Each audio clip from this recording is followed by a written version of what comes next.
మీకు email ID లేకుంటే Gmail అకౌంట్ను ఎలా క్రియేట్ చేయాలో నేర్చుకుందాం.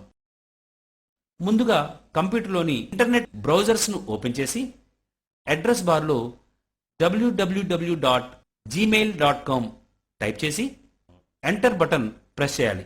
జీమెయిల్ వెబ్ పేజ్ ఓపెన్ అయిన తర్వాత రైట్ సైడ్లో క్రియేట్ అన్ అకౌంట్ అన్న బటన్ను క్లిక్ చేసిన వెంటనే రిజిస్ట్రేషన్ ఫామ్ ఓపెన్ అవుతుంది. ఈ ఫామ్లో మీ డీటెయిల్స్ అనగా first name,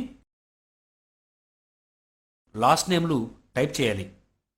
desired login name కాలంలో మీకు కావలసిన అకౌంట్ నేమ్ టైప్ చేసి చెక్ అవైలబుల్ అన్న బటన్ ప్రెస్ చేస్తే ఆ నేమ్ మీకు అవైలబుల్గా ఉందో లేదో ఆ అకౌంట్ మీకు చూపిస్తుంది. అకౌంట్ అవైలబుల్ లేకపోయినట్లయితే అవైలబుల్గా ఉన్న అకౌంట్ నేమ్స్ను చూపిస్తుంది. ఆ చూపించిన అకౌంట్స్లో మీకు నచ్చిన వాటిలో ఏదైనా ఒకటి సెలెక్ట్ చేసుకోవచ్చు. పాస్వర్డ్ ఎంటర్ చేయాలి.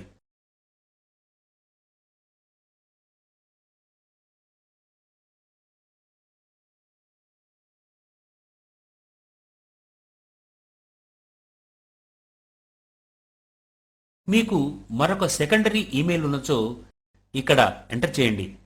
అది లేకపోతే వదిలేయవచ్చు, నో ప్రాబ్లం.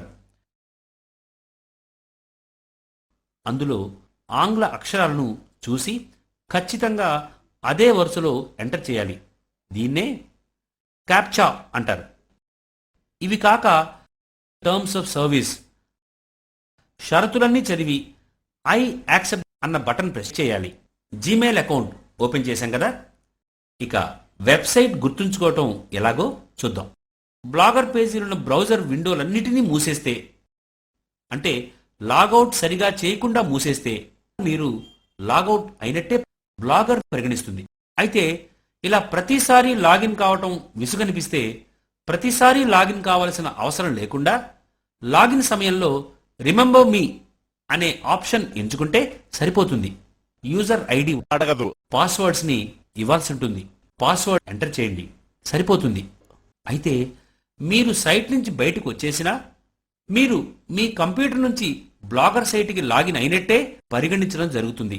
అందువల్ల మీరు కాకుండా వేరెవరైనా మీ బ్లాగ్లను మాడిఫై చేసే ప్రమాదం ఉంది కనుక రిమెంబర్ మీ అనే ఆప్షన్ని ఎంచుకోకపోవటమే బెటర్.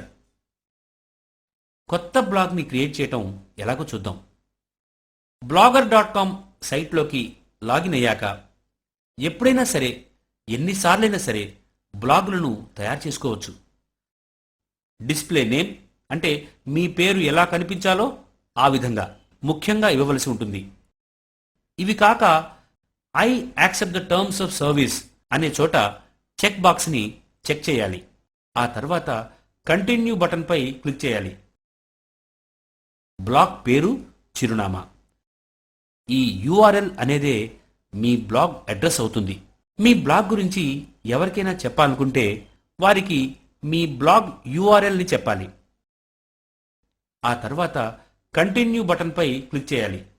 బ్లాగ్ టెంప్లెట్స్ అంటే చూసేవారికి బ్లాగ్ ఎలా కనిపించాలో నిర్దేశించే ఒక నమూనా వెబ్ పేజ్. ఏ టెంప్లెట్ని ఎంచుకోవాలనుకుంటే ఆ టెంప్లెట్ పేరు ప్రక్కనే ఉన్న రేడియో బటన్ క్లిక్ చేసి ఎంచుకోవాలి. ఆ తర్వాత కంటిన్యూ బటన్పై క్లిక్ చేయాలి. బ్లాగ్ క్రియేట్ అయిందని నిర్ధారించే మెసేజ్ బాక్స్ ఇదిగో ఇలా కనిపిస్తుంది.